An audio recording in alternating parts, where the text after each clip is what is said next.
Hi, I'm Neil Faree. I'm the Group Head of Innovation at HC Group, and this is episode 2 of our educational campaign. Today we'll be covering why maintenance matters.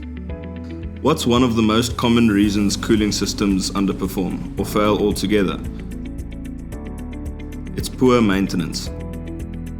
Let's break down what you need to do to keep your system running efficiently and avoid costly repairs. First up, the evaporator unit. Without proper care, airflow is restricted, cooling suffers, and you could face water damage. Check and clean the drip tray regularly.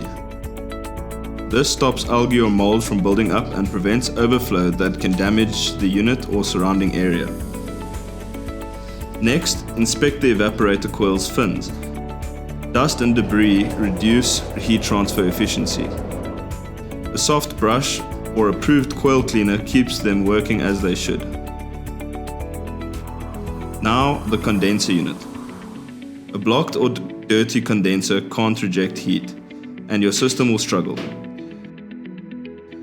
Remove dust, leaves, and debris using a low-pressure water spray or coil cleaner. Inspect fans, fan guards, and electrical connections. Address any dirt, wear, or corrosion early before they become major issues. Remember, regular maintenance is essential for system reliability, energy efficiency, and long-term performance.